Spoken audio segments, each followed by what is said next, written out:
ചെറിയ സാധനത്തിൽ നിന്നാ മുകളിലോട്ട് പോണേ. വീര്യം കുറഞ്ഞ മദ്യം, ആ വീര്യം കുറഞ്ഞ മദ്യം തൊട്ട് നുണഞ്ഞ് അതിന്റെ രുചി അറിഞ്ഞിട്ട് വേണം അങ്ങ് ബ്രാൻഡിയിലേക്കും വിസ്കിയിലേക്കും പോകാൻ. നല്ല ചവിട്ടുപടിയാണ് വി ഡി സതീശൻ ഇട്ടുകൊടുത്തിരിക്കുന്നത്. എങ്ങനെയുണ്ട്? ചെറിയ സാധനത്തിൽ നിന്നാ മുകളിലോട്ട് പോണേ.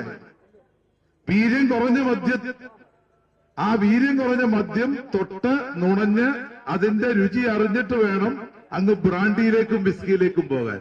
നല്ല ചവിട്ടുപടിയാണ് വി ഡി സതീശൻ ഇട്ടുകൊടുത്തിരിക്കുന്നത്. എങ്ങനെയുണ്ട്? ജില്ലാ കളക്ടറേറ്റ് മാർച്ചിൽ പങ്കെടുക്കുന്ന മുഴുവൻ ഡിവൈഎഫ്ഐ പ്രവർത്തകരെയും അഭിവാദ്യം ചെയ്യുകയാണ്.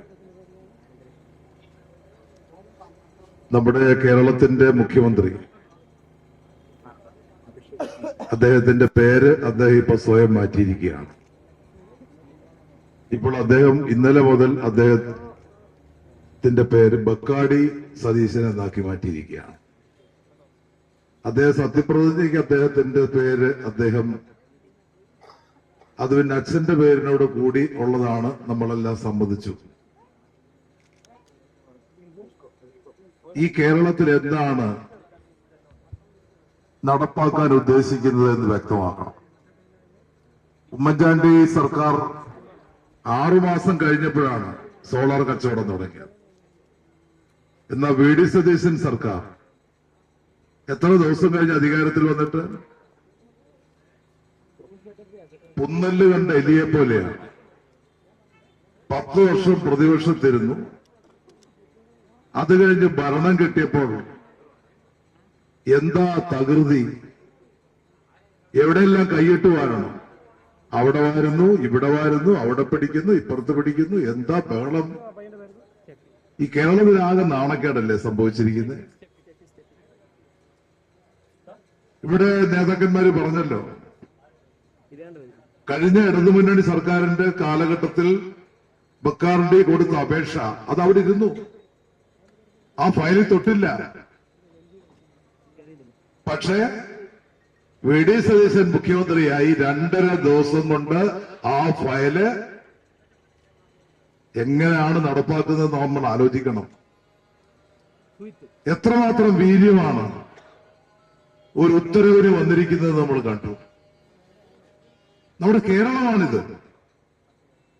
ഇത്രയും സാക്ഷരതയുള്ള ഒരു സംസ്ഥാനത്ത് നിങ്ങൾ അധികാരത്തിൽ വന്നു, ഞങ്ങൾ അംഗീകരിക്കുന്നു, ഞങ്ങൾ തോറ്റവരാണ്. പക്ഷെ അധികാരത്തിൽ വന്നതിന്റെ മറവിൽ നിങ്ങൾ ഈ 5 വർഷക്കാലം കേരളത്തെ കൊള്ളയടിക്കാനാണോ ഉദ്ദേശിക്കുന്നത്?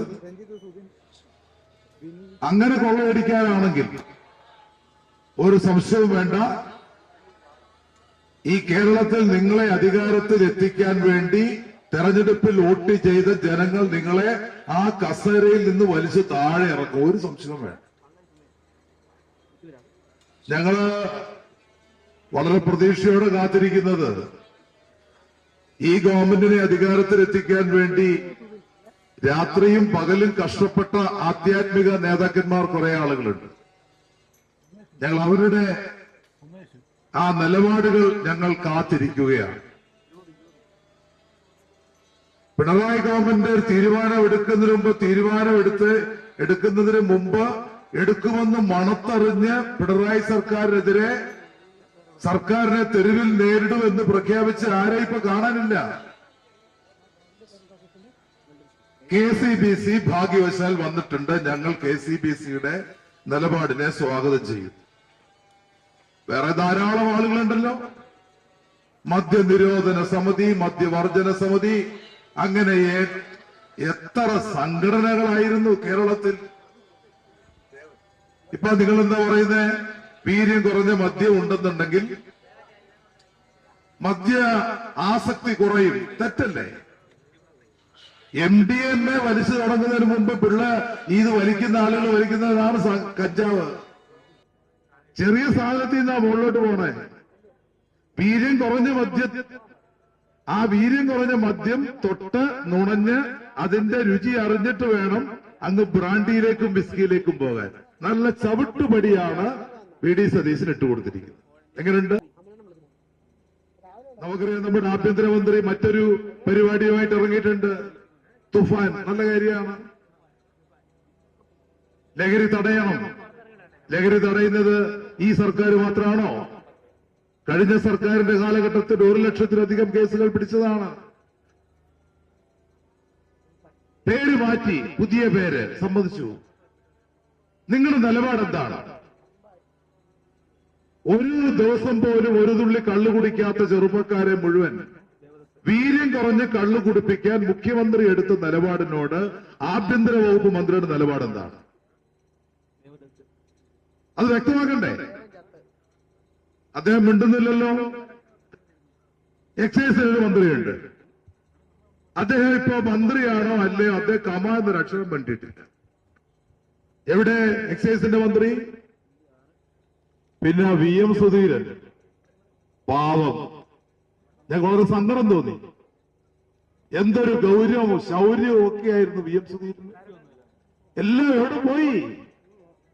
ഇപ്പൊ ബജറ്റ് പ്രഖ്യാപിച്ചപ്പോ പറഞ്ഞല്ലോ, കരിമണൽ നമ്മുടെ വിഴിഞ്ഞം മുതൽ എറണാകുളം വരെയുള്ള തീരക്കടൽ മുഴുവൻ വിൽപ്പനയ്ക്ക് വെച്ചു. മുഴുവൻ കൊണ്ടുപോകാം. അംബാനി വരട്ടെ, അദാനി വരട്ടെ, ആരും വരട്ടെ, കേരളത്തെ മുഴുവൻ വെച്ചിരിക്കുകയാണ്. കരയും വെച്ചു, മദ്യം വെച്ചു, കായലും വെച്ചു, കടലോരും വെച്ചു. എന്താ നിലപാട്? അവിടെ ഇടങ്ങി മാധ്യമ സുഹൃത്തുക്കളോട് രണ്ട് അഭിപ്രായം പറഞ്ഞിട്ട് കാര്യമില്ല. തന്റെ ഉണ്ടെങ്കിൽ നീ ആ സെക്രട്ടറിയുടെ പടിക്കൽ ഇരിക്കണം. നിങ്ങളൊരാണാണെന്ന് ഞങ്ങൾ പറയും.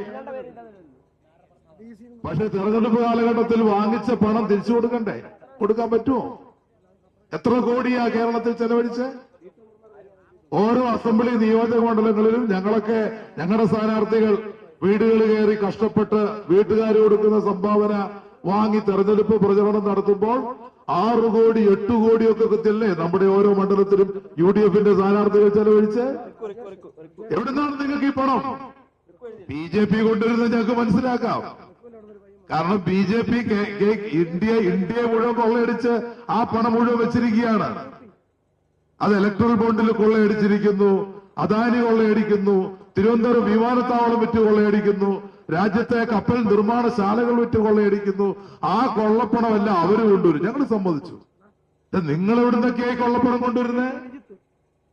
അത് കേരളത്തിലെ ജനങ്ങൾ അറിയണ്ടേ? കേരളത്തിലെ ജനങ്ങൾ മനസ്സിലാക്കി തുടങ്ങിയിരിക്കുന്നു. എന്താണ് നിങ്ങളുടെ മുഖം? എന്താണ് നിങ്ങളുടെ നിലപാട്? എന്താണ് നിങ്ങളുടെ നയം? അതാണ് നിങ്ങൾ ഇപ്പൊ തുടങ്ങി വെച്ചിരിക്കുന്നത്. ഒരു സംശയവും വേണ്ട. ഇത് കേരളത്തിലെ ജനങ്ങൾ അനുവദിക്കില്ല. നിങ്ങളെ അധികാരത്തിലെത്തിക്കാൻ വേണ്ടി മുന്നിട്ടിറങ്ങിയ ഈ കേരളത്തിലെ നിരവധി ആളുകൾ അവർ ഈ സമരത്തിന് നേതൃത്വ മുൻനിരയിലേക്ക് കടന്നു വരും. ഒരു സംശയവും വേണ്ട. DYFA ഈ പ്രക്ഷോഭണം തുടങ്ങിയിരിക്കുന്നത് ഒരു സൂചന മാത്രമാണ്. ആ സമരത്തെ ഒരു ബാരിക്കേഡ് കൊണ്ടൊന്നും തടയാൻ ഒരിക്കലും കഴിയില്ല. DYFA വിചാരിച്ചാൽ ഈ ബാരിക്കേഡ് മറികടന്ന് ജില്ലാ കളക്ടറേറ്റ് സമീപിക്കണമെങ്കിൽ ആ ജില്ലാ കളക്ടറേറ്റ് സമീപിക്കും. ഒരു സംശയവും വേണ്ട. കാരണം ഈ ജില്ലാ കളക്ടറേറ്റ് എന്റെ ഓർമ്മയിൽ ഒരു 1/2 ഡസൻ തവണയെങ്കിലും ഈ കളക്ടറേറ്റ് വളഞ്ഞിട്ടുണ്ട്. തലേ ദിവസം വളഞ്ഞിട്ടുണ്ട്, പുലർച്ചെ വളഞ്ഞിട്ടുണ്ട്. അത് സമരം. ആ സമരത്തെ നോക്കിക്കാണാൻ ഗൗരവത്തോടെ നോക്കിക്കണ്ടില്ലെങ്കിൽ ഈ സമരത്തിന്റെ മുദ്രാവാക്യം, ആ മുദ്രാവാക്യം മനസ്സിലാക്കി ഈ കേരളത്തോട് നീതി പുലർത്താൻ UDF സർക്കാർ തയ്യാറാവുന്നില്ലെങ്കിൽ സ്വാഭാവികമായും സമരത്തിന്റെ രൂപം മാറും. ഒരു സംശയവുമില്ല കാര്യത്തിൽ. ഇവിടെ എസ്കോർട്ട് വേണ്ട, പൈലറ്റ് വേണ്ട എന്നൊക്കെ പറഞ്ഞ മിസ്റ്റർ മുഖ്യമന്ത്രി, നിങ്ങളിപ്പോൾ എത്ര വണ്ടിയുടെ സഹായത്തോടു കൂടിയാ നടക്കുന്നത്? എന്തൊരു വേണമായിരുന്നു. എനിക്ക് എസ്കോർട്ട് വേണ്ട, പൈലറ്റ് വേണ്ട. അപ്പൊ ഒരു ചാനൽ, 2-3 ചാനലുകാർ പറഞ്ഞു ഏറ്റവും നല്ല കാര്യമാണ്. ഞങ്ങൾക്ക് വളരെ സന്തോഷം തോന്നി. അത്രയും പെട്രോൾ ഡീസൽ ലാഭിക്കാമല്ലോ. പക്ഷെ ഇപ്പൊ എന്താ ചിത്രം? എന്താ? നമ്മുടെ പിണറായി വിജയൻ 7-8 വണ്ടി ഇസഡ് കാറ്റഗറിയാണ്. 7-8 വണ്ടി അദ്ദേഹം പറഞ്ഞിട്ടല്ല. 7-8 വണ്ടി അദ്ദേഹത്തിനോടൊപ്പം ഉള്ളത്. ഇപ്പൊ 16 വണ്ടി. എങ്ങനെയുണ്ട്? ആ 16 വണ്ടി 2-3 ആഴ്ചയ്ക്ക് മുമ്പ് 16 അല്ല, 10-25 വണ്ടിയുടെ സഹായത്തോടു കൂടിയാണ് മുഖ്യമന്ത്രി യാത്ര ചെയ്തത്. അപ്പൊ ഒരു ദിവസം രാവിലെ പത്രത്തിൽ സമര ഗേറ്റ് തുറന്നിരിക്കുന്നു. എന്തൊരു സന്തോഷമാണ്. അത് പടക്കം പൊട്ടിച്ച ആളുകളുണ്ട്. ഞാൻ കഴിഞ്ഞ 2 ദിവസം തിരുവനന്തപുരത്ത് പോയി സമര ഗേറ്റ് ഒന്ന് തുറന്നു കാണാൻ. എന്റെ പൊന്നെ, അവിടെ ഒന്നും തുറന്നിട്ടില്ല, അവിടെ അടച്ചുപൂട്ടി തന്നെ കിടക്കുക. എന്തൊരു ഗിമ്മിക്കുകളാണ്. അല്ലോ നമ്മുടെ ചെറുപ്പക്കാർക്ക് എന്താണ് മോഡിഫിക്കേഷൻ അല്ലേ? മോഡിഫിക്കേഷൻ നടത്തിയ ചെറുപ്പക്കാരെല്ലാം ഇപ്പൊ തന്തയ്ക്കും തള്ളയ്ക്കും പറയുക. കാരണം മോഡിഫിക്കേഷൻ വരുത്തിയവർക്കെല്ലാം MVD മോട്ടോർ വെഹിക്കിൾ ഡിപ്പാർട്ട്മെന്റ് 15,000 ശിക്ഷ കൊടുത്തു. 2,000-3,000 ഒക്കെ ആയിരുന്നു നമ്മുടെ സാധാരണ പെറ്റി. ഈ മോഡിഫിക്കേഷൻ വരുത്തിയ നമ്മുടെ ആളുകൾ എന്താ മോഡിഫിക്കേഷൻ? ആ മോഡിഫിക്കേഷൻ എന്ന് പറയുന്ന വണ്ടിക്ക് ക്ലച്ചാവാം, വണ്ടിക്ക് ഗിയർ ആവാം, വണ്ടിക്ക് ഹാൻഡിലാവാം. എന്തൊരു മോഡിഫിക്കേഷനാ! അതിനപ്പുറം മോഡിഫിക്കേഷന് പോയിട്ടുള്ള നമ്മുടെ ചില ആളുകൾ അവര് വാങ്ങിച്ചു കെട്ടി. സർക്കാരിന് തന്നെ എത്ര കിട്ടിയേ? 2 കോടിയാണ് കിട്ടിയത്. സർക്കാർ അധികാരത്തിൽ വന്ന ശേഷം മോഡിഫിക്കേഷൻ നടത്തിയതിൽ ശിക്ഷ വാങ്ങിയത് 2 കോടിയിലധികം രൂപ. പ്രിയമുള്ളവരെ, നല്ല ഒരു തുടക്കം ഇപ്പൊ VD സതീശൻ സർക്കാർ ഇട്ടിരിക്കുന്നു. ഒരു സംശയവും വേണ്ട. ആ തുടക്കം അഴിമതിക്കുള്ള തുടക്കമാണെങ്കിൽ ആ തുടക്കത്തെ ഞങ്ങൾ ശക്തമായി എതിർക്കും. ഞങ്ങൾ കേരളത്തിലെ ജനങ്ങളുടെ പ്രതിനിധികളായിട്ടാണ് എതിർക്കുന്നത്.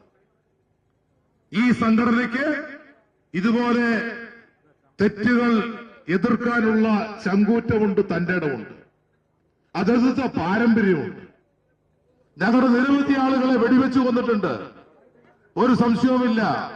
ഞങ്ങളുടെ അവസാനത്തെ ആൾ വെടിയേറ്റ് മരിക്കും വരെ ഈ തെറ്റിനെതിരെ, നെറുകേടിനെതിരെ, അഴിമതിക്കെതിരെ, ബക്കാടി മുഖ്യമന്ത്രിക്ക് എതിരായിട്ടുള്ള ഈ പോരാട്ടം തുടരും എന്ന് മാത്രം മുന്നറിയിപ്പ് നൽകിക്കൊണ്ട് ഈ മാർച്ച് ഔപചാരികമായി ഉദ്ഘാടനം ചെയ്തതായി അറിയിക്കുന്നു. നിങ്ങൾക്ക് എന്റെ അഭിവാദ്യങ്ങൾ.